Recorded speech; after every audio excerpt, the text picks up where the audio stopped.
What's up, everybody, and welcome to a brand new episode of Party Chat. I'm your host, Matt Southwell, and joining me this week, Dan Gilbert, Ashley Dye. Gents. It's always who's going first. I like to mix it up, keep you on. He switches it between like this and Game of the Week. Yeah, You know, I think so. you know, I don't think it's on purpose. I don't know. I don't want one of you kind of getting... No, I don't. I genuinely don't. I just don't want one of you getting depressed thinking that you're my least favourite. He's going to say Dan Dye and Ash Gilbert one day. One day. One day.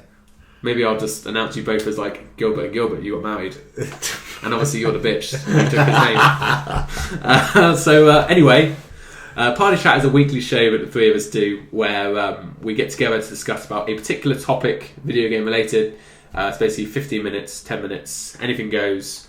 And the topic for this week is video game theme parks. Now, we came up with this idea, Ash, last week. Yeah. When there was a news article that broke about the fact that Universal Orlando may be developing a video game-based theme park. There was a report by This Is Infamous, and a talk about it's going to be centered around Nintendo and Blizzard, which is basically like World of Warcraft. But Blizzard own Activision, or does Activision own Blizzard? Blizzard own Activision, don't they? Yeah, they may. So there could be Activision-related stuff in there as well. Yeah.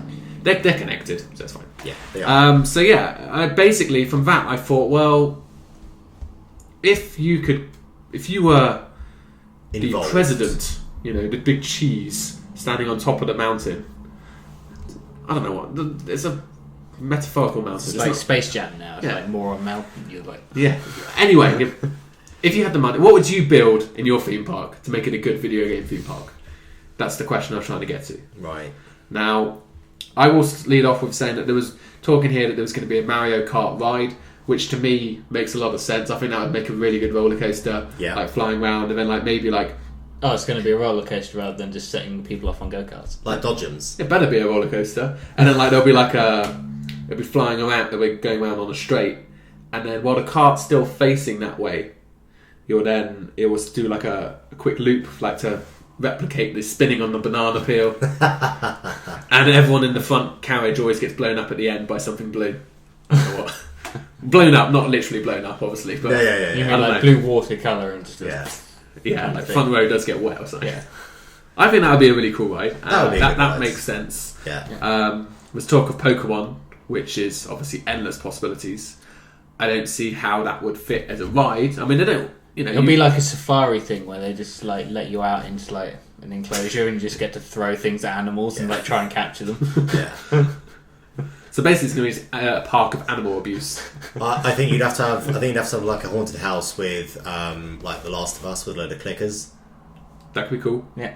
Or just like all of the famous like horror games, like Resident Evil and stuff like that. Yeah, and have them all the noises as well, different rooms with all the different noises they make, like the clickers. That's quite. Yeah, like you know how we talked about we don't really get virtual reality at the moment in terms of like this is the kind of thing where it could really step up and be used. Yeah. Because like imagine if you could get like a fairly large enclosure, almost like warehouse size floor space. Yeah. Where you can have people come in, VR on, and if you could get them moving around that space, interacting in whatever like level you've decided it to be. Yeah, I think so. That could be.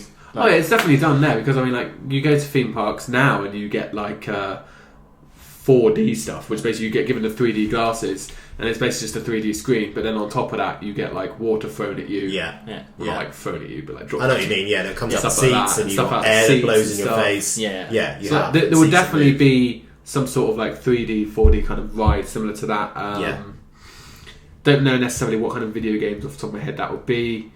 Maybe like a Batman ride or something. Yeah, possibly. Could be cool. I don't know if I'm saying Batman because he's right in front of me or just... I'm just thinking of like, your big games. Yeah. Like, it needs to be something action intensive because... It does. And it's got to be big AAA blockbuster sort of titles, I think. It's got to be well known for the general population for it to work as a commercial... But yeah, like I said, going back to like that sort of warehouse, but that's the sort of thing where you could have essentially like a Halo multiplayer map kind of feel in virtual reality. Oh, so you're basically saying it would be like... like a giant laser tag But you wear the virtual reality, so it's like, rather than being actual laser tag, it looks like a real Halo battlefield. So the environment is always changeable. Yeah. It's just within a confined area. Yeah. I used to love laser tag as a kid. And then you can have something like that going. VR sort of, that would work well, because the difficulty with VR, I think, is that you stand in your living room or a confined space and you're limited to moving around. Yeah. Whereas if you had it in an enormous warehouse, it could be almost, to some degree unlimited. You've got a big area to work. Because there's two ways, like, you could either look at it as trying to get some way of movable floor, so that even if you start running around, you're not actually getting close to the walls. Yeah. Or you just have it in a confined space, like a multiplayer map has. It has its edges, so therefore the edges of the building are the edges of that map. Yeah. Kind of thing. And you're working within that confined space. That would be really, really cool. I think there'll be... Because obviously, you go to any park and there's a lot of rides. They have themes, but when you actually get on the ride, the theme kind of falls away. So it's not going to be anything like that. But I could imagine something like maybe like a wooden roller coaster along like a Donkey Kong theme, where like the original Donkey Kong, where you're trying to get up to him and the barrels are coming. It's like you've got basically like barrels coming as it looks like it's going to hit you, but then like obviously it dips under the track and stuff like that. That would be cool. Yeah. Is that what the roller coaster has to go? Either way, either way's fine. As long as like the giant 20-foot barrel doesn't hit me, then I'm happy. Yeah.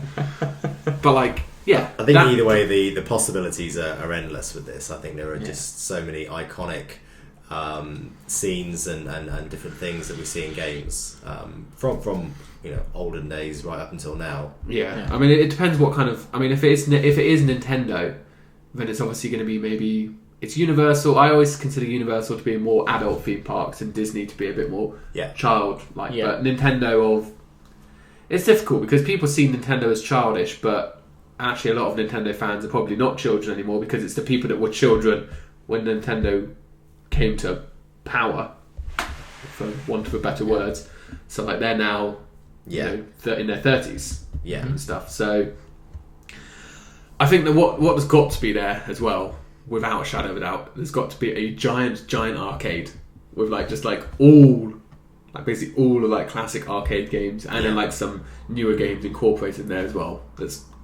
I think you've got to have almost every game in terms game ever. Yeah, every game in ever. This super giant arcade. Yeah. So basically, it's not a theme park at all. It's just like a piece of land that you can go to and play any video game that you don't own. Yeah, and spend unlimited amount of money. Although you pay your entrance fee and everything would be free.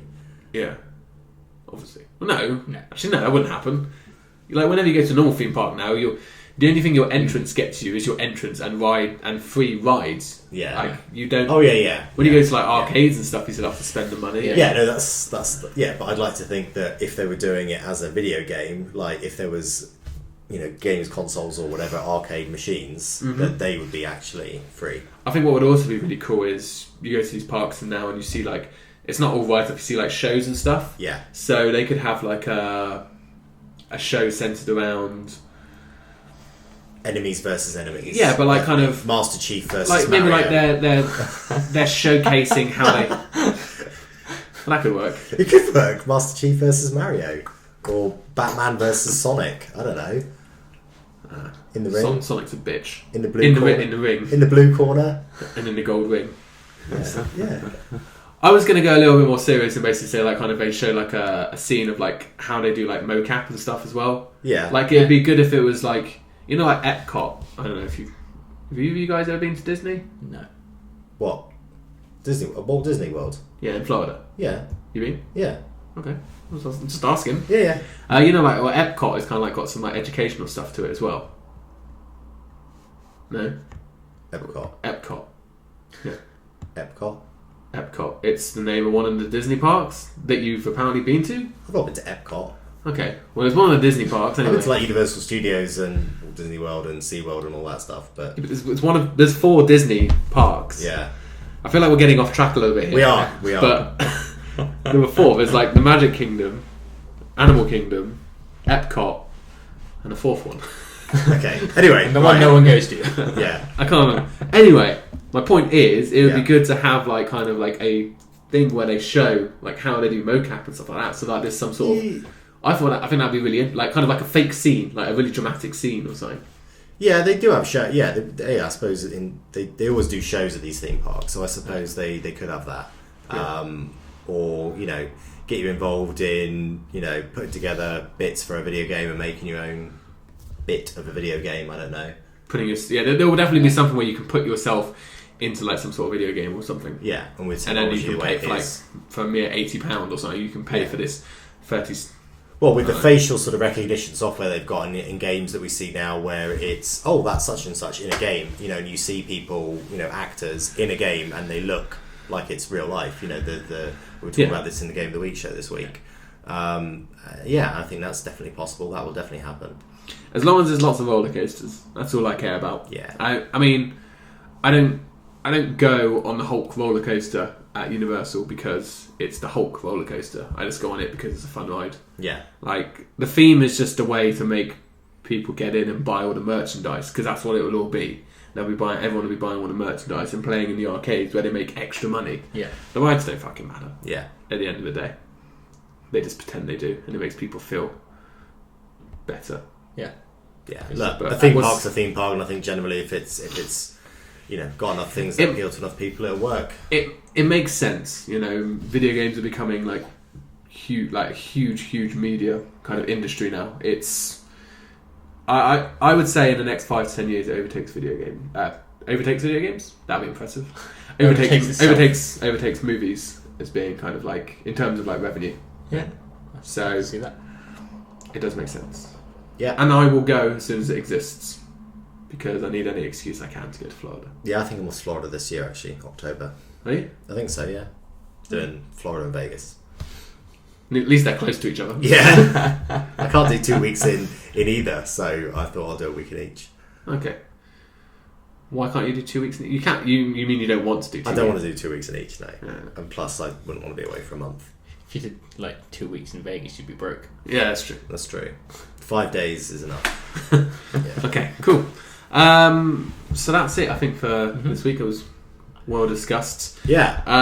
As we do often here on a week show, we then tease what the topic is going to be for the following week.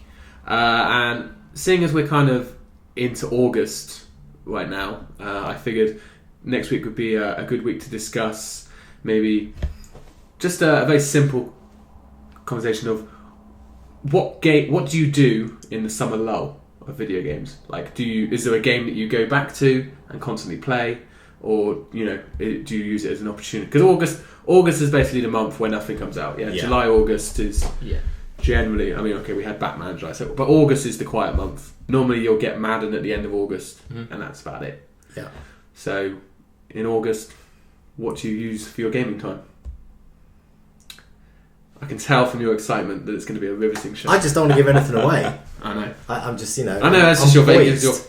So yeah, that's what we'll be discussing next week. Find out what we're playing. Although it's probably already kind of obvious because we talk about it every week about what we're going to be playing and stuff. But yeah, but we haven't for a little while. As a standalone thing. So yeah, we'll get into that next week. But for now, obviously, remember to leave us any comments about conversations you would like us to have. We're always striving for new topics and ideas, so if anyone wants to share any with us, please feel free to do so in the comments below. But for now, Dan, Ash, cheers. Thank you as always, and everyone out there, we'll see you next Wednesday.